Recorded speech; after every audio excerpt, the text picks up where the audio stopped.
Assalamualaikum dan salam syakku sayang bersama saya Alfairis Jemurin. Tumpuan berita, Tuan Yang Terutama TYT yang di-Pertua Negeri Tun Pihin Sri Abdul Taib Mahmud telah mengurniakan darjah-darjah kebesaran dan pingat negeri Sarawak kepada 136 penerima di Dewan Besar Astana Negeri di Kuching pada Khamis.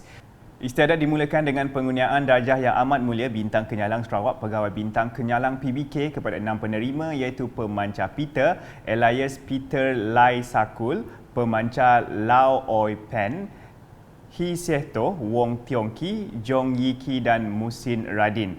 Kemudiannya penggunaan pingat pentadbiran awam pingat perkhidmatan bakti PPB kepada 18 penerima.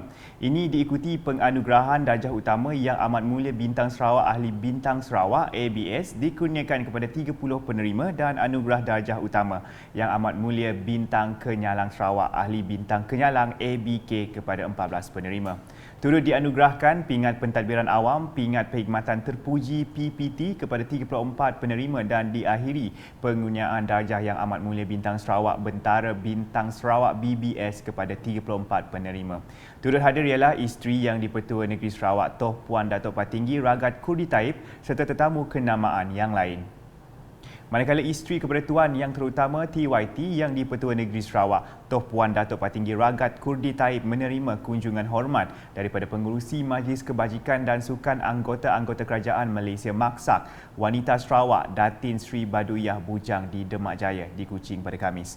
Kunjungan tersebut bertujuan memaklumkan mengenai acara Amazing Race Sarawak Ku Sayang 2022 yang akan diadakan pada Sabtu ini.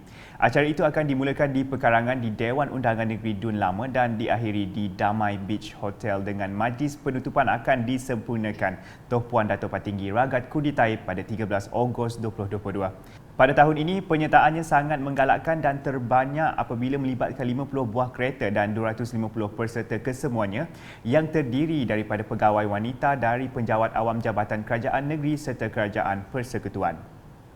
Berita selanjutnya, Jabatan Peguam Negara akan menjalankan proses untuk mendapat perkenaan yang di-Pertuan Agong Al-Sultan Abdullah Riayatuddin Al-Mustafa Billah Shah susulan rang Undang-Undang RUU Perlembagaan Pindaan Nombor 3 2022 pindaan mengenai peruntukan larangan ahli parlimen bertukar parti yang telah diluluskan di Dewan Negara.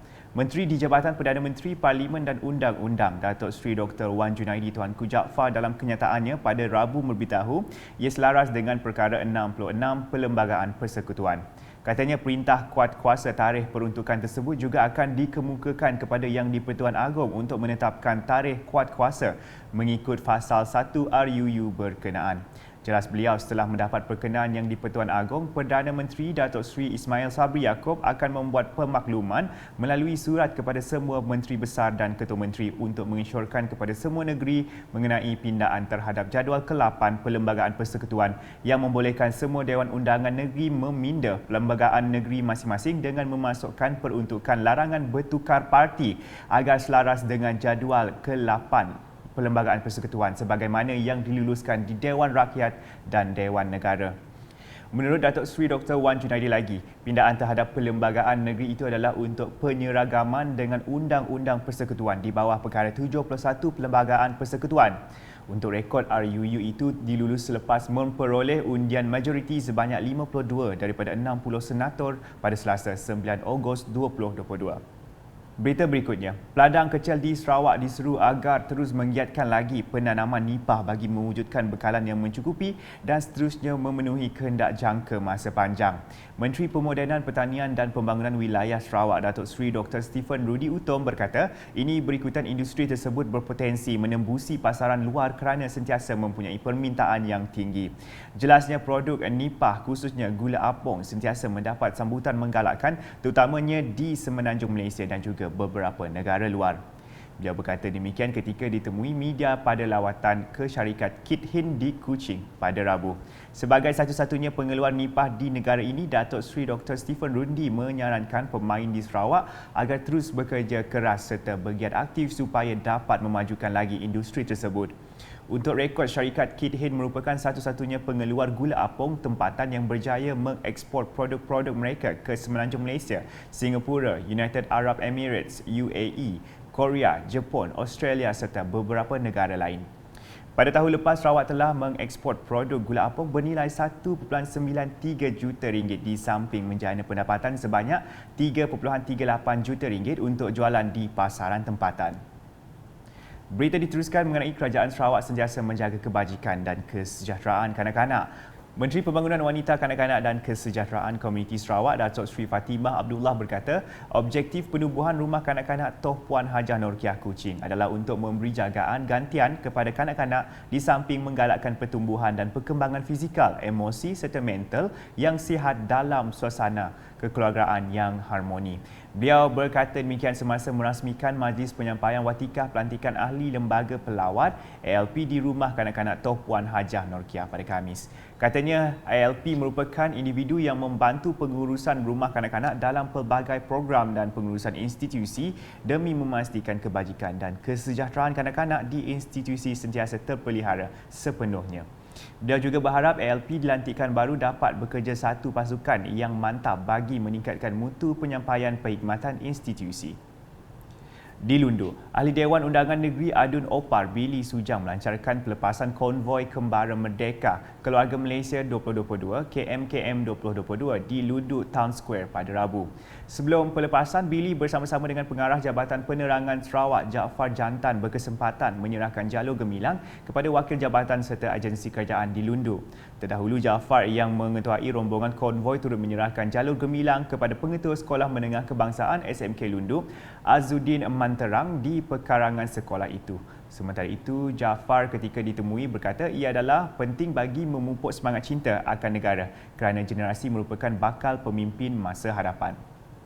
Paparan seterusnya, Persatuan Amal Isteri Wakil Rakyat Pahang Teratai dan Persatuan Suri dan Anggota Wanita Perkhidmatan Awam Malaysia Puspanita telah melakukan lawatan ke Muzium Budaya Borneo BCM di Kuching pada Khamis. Rombongan yang diketuai Pengerusi Teratai Datin Sri Datuk Burhah Mohamed itu disambut Pengarah Jabatan Muzium Sarawak Tazuddin Mohtar dan Ketua Bahagian Hikmat Pemuziuman Yasmin Khalid Nicole serta yang lain. Ketika ditemui media, Datin Sri Datuk Burhah berkata lawatan tersebut adalah sebagai kunjungan balas terhadap Sarawak Badan Amal Tenaga Isteri-Isteri Sabati yang telah melakukan kunjungan ke Pahang sebelum ini. Okey, sebenarnya kita daripada delegasi daripada Pahang, Teratai, itu Persatuan Isteri kepada Wakil Rakyat dan juga Puspanita, Persatuan Suri dan Tangan Kerajaan, kita adalah ini sebagai kunjungan balas daripada delegasi Sarawak yang datang ke Pahang pada 2019 bulan 9 dan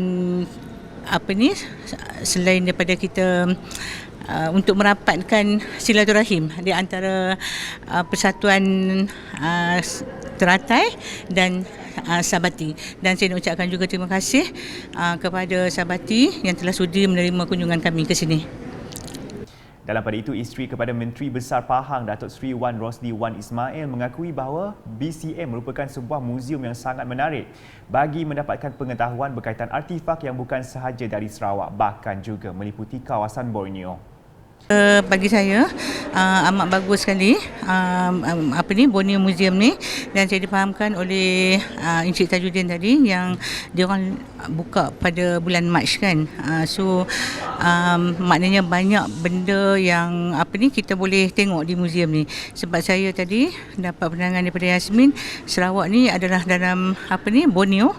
So bukan hanya barang daripada Sarawak saja, dia meliputi seluruhnya. So bagus untuk kita mendapat pengetahuan tentang all the artifact semua daripada Borneo Museum ni. Sekian edisi Tengah Hari bersama saya Alfaris Jemurin. Berita lebih lanjut boleh didapati di semua platform media sosial UKAS termasuk portal ukas.sarawak.gov.my dan UKAS Channel di YouTube. #menyebar fakta. Salam UKAS.